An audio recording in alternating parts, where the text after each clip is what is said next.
Hi നമസ്കാരം. Market പൾസിൻ്റെ മറ്റൊരു pre market റിപ്പോർട്ടിലേക്ക് എല്ലാവർക്കും സ്വാഗതം.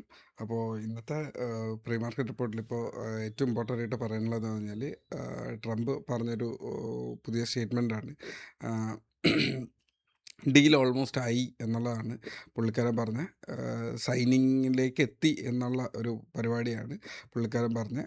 അപ്പോൾ ഒരു ഫ്രെയിം വർക്ക് നടന്നു, അതിൻ്റെ ഒരു പേപ്പർ വർക്ക് നടന്നിട്ടുണ്ട്. ഇനിയൊരു സിഗ്നേച്ചറിൻ്റെ ഒരു ഒറ്റ പരിപാടി മാത്രമേ ഉള്ളൂ എന്നാണ് ട്രംപ് പറയുന്നത്. അതിൻ്റെ ഒരു പോസിറ്റിവിറ്റി യൂറോപ്യൻ മാർക്കറ്റ്സ് കംപ്ലീറ്റ്ലി ഭയങ്കര പോസിറ്റീവായിരുന്നു. അതുപോലെ തന്നെ നമ്മുടെ നാസ്ഡാക്കും ഒരുപാട് മാർക്കറ്റ്സ് എന്ന് പറയുന്നത് 2-3% മേളിൽ റാലി ചെയ്തു.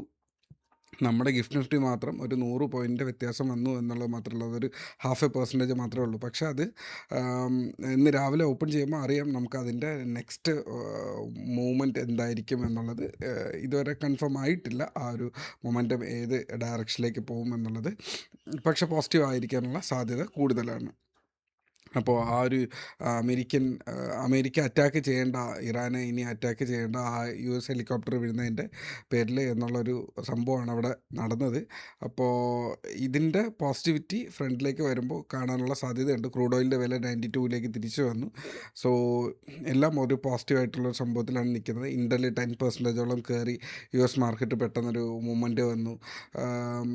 സൗത്ത് കൊറിയൻ മാർക്കറ്റ് ഒരു 10%ൻ്റെ റാലി സംഭവിച്ചു.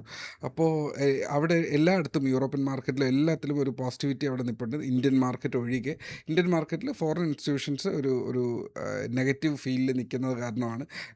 ഐ പേഴ്സണലി ഫീൽ ആ ഒരു റീസൺ കാരണമാണ് നമ്മുടെ മാർക്കറ്റ് അങ്ങനെ നിൽക്കുന്നതെന്ന് തോന്നുന്നുണ്ട്. അപ്പോൾ ഇന്നലെ പക്ഷേ അവരുടെ സെല്ലിങ് വളരെ കുറവായിരുന്നു.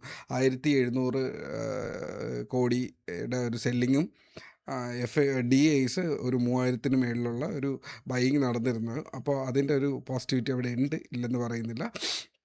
അപ്പോൾ ഇന്നലെ മാർക്കറ്റിൽ ആദ്യത്തെ ഹവറിൽ നല്ലൊരു ബൈയിങ്ങും സെക്കൻഡ് ഹാഫിൽ ഒരു ആവറേജ് ആയിട്ടുള്ളൊരു സെല്ലിങ്ങുമാണ് നടന്നിരുന്നത്. ഇതായിരുന്നു നമ്മുടെ മാർക്കറ്റിൻ്റെ നിയർ ബോട്ടം എന്ന് പറയുന്നത്. ഈ ഒരു ലെവൽ വിട്ട് പോരുന്നത് നമ്മൾ 23,720 പറഞ്ഞിരുന്നത് പോലെ തന്നെ ലോവർ സൈഡിൽ 23,180 ആയിരുന്നു നമ്മളവിടെ ട്രേഡ് ചെയ്തുകൊണ്ടിരുന്നത്. സോ ആ ഒരു ലെവലിൽ നിന്ന് മാർക്കറ്റ് പിടിച്ച് നിൽക്കുന്ന ഒരു സിറ്റുവേഷൻ ഉണ്ടായിരുന്നു.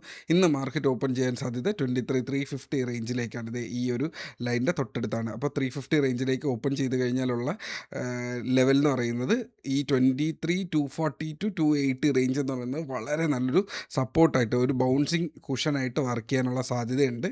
അപ്പോൾ 240ക്ക് താഴെ പോയാൽ മാർക്കറ്റ് നെഗറ്റീവ് ആവും. ഇല്ല എന്നുണ്ടെങ്കിൽ മാർക്കറ്റ് ഈ ഒരു 300 റേഞ്ചിലൊരു ബൗൺസിങ് എടുത്തിട്ട് 350ക്ക് മേളിൽ വീണ്ടും കയറിപ്പോയാൽ 350, 440, 520 ആൻഡ് 600 എന്നിങ്ങനെ 4 ലെവൽസിലേക്ക് മാർക്കറ്റ് പോകാനുള്ള സാധ്യതയുണ്ട്. മാർക്കറ്റ് എങ്ങാനും ഓപ്പൺ ചെയ്തിട്ട് അവിടെ സസ്റ്റെയിൻ ചെയ്യാൻ പറ്റാണ്ട് 350ക്ക് താഴെ വന്ന് 300-ന് താഴേക്ക് വന്നിട്ട് വന്നു കഴിഞ്ഞാൽ തന്നെ ഫസ്റ്റ് നെഗറ്റീവ് സിറ്റുവേഷൻ വരും. എന്നാലും 240 കൂടെ ബ്രേക്ക് ചെയ്ത് പോയാൽ മാർക്കറ്റ് അത്യാവശ്യം നല്ലൊരു വീക്ക്നെസ്സിലേക്ക് പോകാനുള്ള സാധ്യതയുണ്ട്. അതായത് ഈ നടന്നതൊന്നും നമ്മുടെ ഇന്ത്യൻ മാർക്കറ്റിനെ അഫക്റ്റ് ചെയ്യുന്നില്ല എന്നുള്ളൊരു കാറ്റഗറിയിലേക്ക് നമ്മുടെ സിറ്റുവേഷൻസ് മാറും. സോ ഇതിനനുസരിച്ചിട്ടുള്ളൊരു ട്രേഡ് പ്ലാൻ ചെയ്യുക. മാർക്കറ്റ് മാർക്കറ്റ് ഒരു 23,440, 500 റേഞ്ചിൽ നിന്ന് ക്ലോസ് ചെയ്യണം എന്നുള്ളതാണ് എൻ്റെ ഒരു താല്പര്യം. മോസ്റ്റ്ലി അങ്ങനെ സംഭവിക്കാനുള്ള സാധ്യതയുണ്ട്. പക്ഷേ പുതിയ സ്വിംഗ് പൊസിഷൻ ഞാൻ എടുത്തില്ല, കാരണം എടുക്കാനും പോകുന്നില്ല. ഈ പീസ് ഡീല് സൈൻ ചെയ്യാൻ നമ്മൾ കഴിഞ്ഞ 2 മാസമായിട്ട് വെയിറ്റ് ചെയ്തത് ഈ ഒരു ഡീലിന് വേണ്ടിയിട്ടാണ്. അപ്പോൾ ഡീല് വരും എന്ന് വിചാരിച്ചിട്ട് ന്യൂസിൽ നമ്മൾ എടുക്കുന്നില്ല. സൈൻ ചെയ്യട്ടെ. 23,700-ന് മേളിൽ പോയാൽ പോലും വീണ്ടും നമ്മൾ എടുക്കുന്ന സ്റ്റോക്കിന് 15-20% മൂവ്മെൻറ്റ് പോസിബിളാണ്. സോ ഞാൻ ആ ഒരു പോസിറ്റിവിറ്റിയാണ്. അത് റിയൽ ആയിട്ടുള്ള ഒരു ട്രേഡാണ്, അത് റിയൽ ആയിട്ടുള്ള ഇൻവെസ്റ്റ്മെൻറ്റ് മെത്തേഡാണ്. ന്യൂസിൻ്റെ പേരിൽ അവിടെ ഒരു എൻട്രി ഞാൻ പേഴ്സണലി എടുക്കുന്നില്ല. അതുമാത്രമല്ല, വെള്ളിയും ശനിയുമാണ് വരുന്നത്. ശനിയും ഞായറും ഫ്രണ്ടിലേക്ക് വരുന്നുണ്ട്. അപ്പോൾ ഇൻ കേസ് ഈ 2 ദിവസം കൊണ്ട് എന്തെങ്കിലും ഒരു തിരിയുന്ന കാര്യങ്ങൾ വന്നിട്ടുണ്ടെങ്കിൽ മാർക്കറ്റ് അതുപോലെ വീണ്ടും ഇതേ ലെവലിലേക്ക് താഴേക്ക് വരും.